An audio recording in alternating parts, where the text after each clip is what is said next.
Thus far, the conversations have been incredible. Really been a lot of healthy conversations centered around what we're building in this industry and why it's ultimately valuable.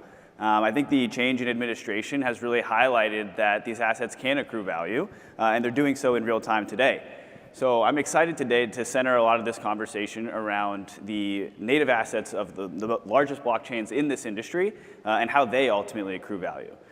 So I think the problem that I've noticed in the industry today is that these assets, the valuation story is a little bit of a mystery, right? The Ethereum, Solana, and the other large general purpose blockchains underpin a lot of the work we're doing in the industry today, right? This is where the businesses that we're building are being built on top of, right? And these assets, ETH, Sol, and the other assets, the native assets of large chains in this industry, they really underpin the financialization of the industry, right? Like these are the assets that are getting ETFs or ETPs or other financial products that are being sold to institutions, to retail investors and the likes. But again, the valuation of these assets, again, is a little bit of a mystery, right? We have these conversations about why they're inherently valuable.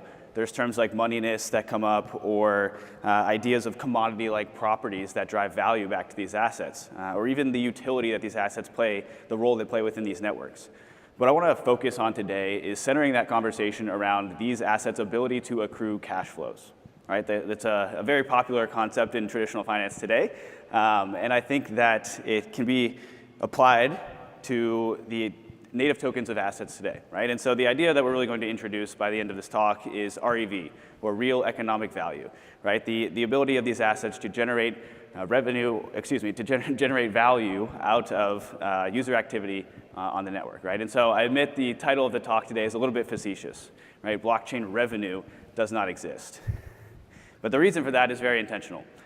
So when we look at the layout of the landscape today, right? There's a very meaningful difference between a company and a blockchain.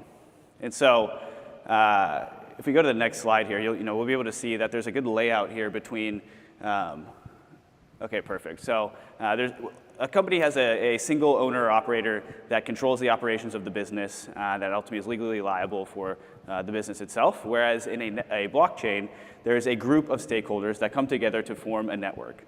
You have the validators that actually run the machines that contain the client code and are responsible for processing transactions and coming to consensus over the state of the chain. You have the token holders that can kind of be bifurcated into two groups between the stakers who participate in security of the network, or the non-stakers who are just holding the unstaked asset. And then you have other third-party infrastructure providers that come together to play a key role in the development of the network, right? So that can be staking providers or, teams that help process transactions within the network.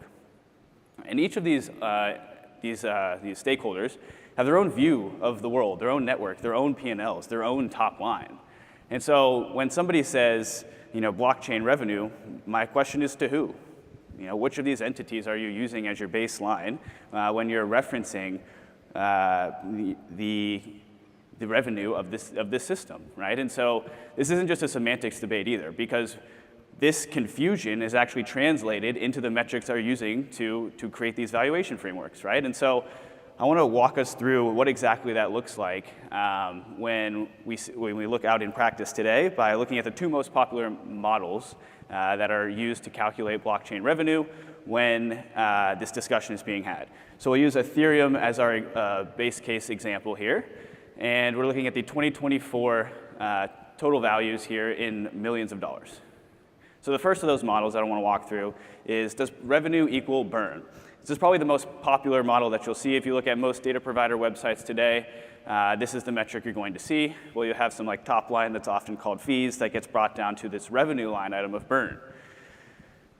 And so to walk a little bit deeper through this example, right? So there's two fee categories. We have the base fees and the blob fees. The base fee is the minimum amount of fee that a user must pay to be eligible to be in the next Ethereum block. And then a blob fee is a special type of transaction that a layer 2 will pay to settle its data back down to the layer 1. And both of these fees are burned in totality, right? So we can see the fee type translating into the burn, and then that burn can be split across two stakeholder groups. Both are token holders, both the non-stakers and the stakers. And the distribution there is just the stake rate, or the percentage of supply that is staked. And that's about 25% on Ethereum, which is why you can see that roughly quarter and three-quarter split between stakers and non-stakers, respectively. And so immediately we start to notice that there's a little bit of confusion here, right? So back to answering that first question, who are we talking about? Well, we can see we're capturing 100% of the value flowing to non-stakers in this model, and then we're only capturing about 50% of the value flowing to stakers, right? There's that huge gap missing at the top of the bar. So it's immediately not clear exactly which group we're talking about. It's not token holders in totality. It's not just non-stakers. It's some like awkward portion of staker value as well. And so this is like layer one of the issues here. And then the second piece is going to be we're conflating the source of cash with the use of cash, right? And so if we look on the far left column, we have the source, these two fee types, and then we have the use, which is burning it. And so there's already been this methodology being applied to our top line. So how can we possibly call something in the middle the top line? And the reason why that becomes a problem is because systems will vary, right? You know, chain A and chain B can have the same top line and use that cash differently, right? And it immediately becomes a problem to compare these, right? So this methodology lacks total lack of standardization. So comparing it, you know, the revenue between two systems would be a very ideal use case, but we can't do that effectively with the burn because if chain A and chain B have different levels that get burned of their total top line, we immediately start to see why this is a problem. So we say, okay, well, to resolve those three issues, let's zoom out a bit. And instead of looking at just burn, let's zoom out a bit and go all transaction fees, right? Because theoretically, this will be capturing all of the value being paid into the system, right? And that's ultimately what revenue is. How much are users paying for the product? In this case, that's users trying to execute transactions, paying for block space or transaction execution. So in the case of Ethereum, we add in priority fees. Priority fees kind of give the users the ability to say, hey, you know, I want this, it's an extra incentive to the block producer to include their transaction in a block. And when we add this in, we see, okay, so we still have complete coverage of the non-stakers, and now we jumped up to about 75% coverage for our staked asset token holders. So, okay, we're definitely trending in the right direction, and again, conceptually, you know, this makes sense, right? This is how much users should be paying for transaction execution. But the issue that remains is moving from theory to practice. So in practice today, these systems actually have what are often referred to as out-of-protocol tipping mechanisms that function very, very similarly to priority fees, but are built by third parties, right? So not necessarily core to the original infrastructure of the chain. However, in most cases, these systems will still be additional code run by the validators that they'll have to opt in to execute. And so this gets us to the idea of real economic value, or REV. The intention with this metric is to create a standardized metric that tracks blockchain value accrual paid by users that are trying to execute transactions, right? This is ultimately the idea of what we wanted to accomplish with looking at the second model there of transaction fees. But the reality is, again, there's just an additional piece of the equation that we need to account for. And now when we look on our far right column here, we can see that we have 100% coverage of stakers and non-stakers, as well as some infrastructure providers at the top. So looking at the left column here, if we sum up this total value here, that is going to be network REV, right? So we have all of our in-protocol transaction fees and all of our out-of-protocol tips that are paid for transaction execution. We can immediately standardize this metric and compare every chain using this metric, and this becomes the functional top line of the system. And one point I want to drive home is this is not a niche edge case that we're over-optimizing the model for. Right? If we look at some of the largest chains today, Ethereum, Solana, and Polygon, 22% of year-to-date REV on Ethereum is generated over the Flashbots out-of-protocol tipping engine. Right? Flashbots is a third-party team. They've built this mechanism to help land transactions, and it is driving a very material percentage of REV year-to-date and month-to-date. Solana, Jito builds a very similar product, 54 and 56% respectively. Polygon has a product called Fastlane built on top of it, again, 13 and 6% respectively. And if you sum those three values up and look at that over time, we see a very, very clear trend of this increasing very aggressively as well. So this is the weekly amount of value moving over out of protocol rails to execute transactions. And even with the recent market pullback, we're still seeing north of $20 million being sent over these rails every week. So I want to dive a little bit deeper on some of the REV breakdown in some of the largest chains today.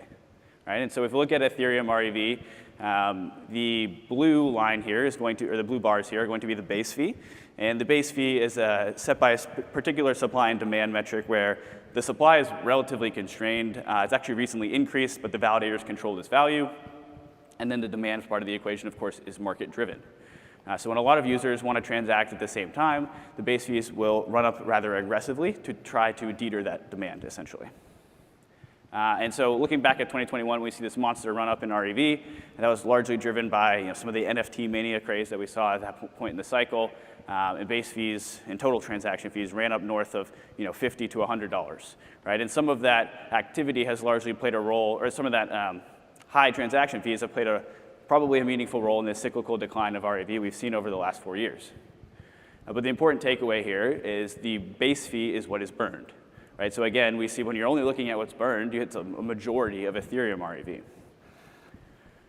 And when we compare that to, say, Solana, it's actually a meaningful difference where, well, first and foremost, you see the last 18 months and the impact that it's had relative to Solana's history has been night and day difference. But you see JITO fees and priority fees, the green and purple on this chart, you see the complete dominance on a percentage basis of its REV. And so JITO tips and priority fees, again, they're roughly this function for the same purpose. JITO tips, and as well as any out-of-protocol system, typically allows you to bundle transactions together. It's very useful for arbitrage or things of that nature. So it does have a little bit of additional functionality.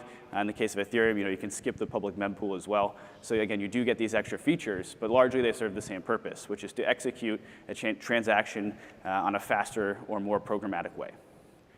And so we see that a majority of Solana REV is actually driven by these ordering fees, if you will, or the expressing the preference for priority access to state. And in contrast, Solana also has a static base fee that is very, very low. It's roughly 0.2 of a penny. And half of that is now what's burned. So while Ethereum burns anywhere between 50 to 75% of its REV, Solana actually has a different methodology and returns a lot of that directly to the validators and to the token holders themselves through staking rewards. And so if you're comparing just the burn, you immediately get this differing methodology because Solana only burns about 2 to 5% of its total REV. And so I'm certainly not the first person to come up with the idea of REV. I think it was Multicoin. The earliest writing I could find on this was in 2022, but I do think they were talking about this earlier. They were talking about the idea that MEV, or priority access to state, is very important in the framework for valuing asset ledgers or blockchains more broadly. And so when Solana started catching steam over the last 18 months, a lot of that value, as we just saw, was that green bars on the Solana chart for REV. It was all moving through those out-of-protocol rails. And nowhere that I could find was charting these things together. So I started kind of taking that upon myself, putting these values together, and understanding how the value was flowing over these systems and through these rails. And then a few months thereafter, John Charbonneau wrote what I would call the foundational framework for this piece, or for this model. He took the idea of REV, sat that at the top of a broader framework where you could remove out those operator payments that go to the infrastructure providers of the network, ultimately coming down to a net income line item. That is the amount of value actually flowing back to the token. And this is kind of the idea I want to round us out on, just to take this to completion. Won't go through this line by line, but this is Ethereum, and we'll also look at Solana. But quickly at the top, you can see the total amount of REV moving through the system here. We've kind of walked through what those line items are. But the thing to note here is the operator payments, right? So this is the idea that all of the providers working together to run and operate the network obviously do so for a monetary incentive.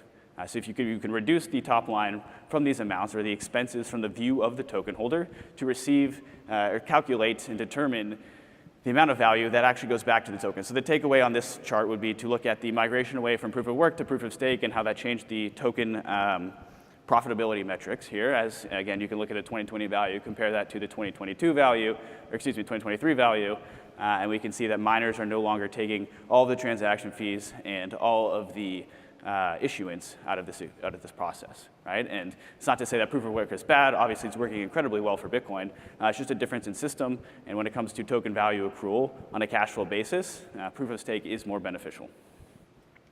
Quickly looking at Solana, we can see the difference that REV makes within these systems, right? In 2022, there was about $26 million of REV, and only 2 years later, in 2024, that number was $1.4 billion.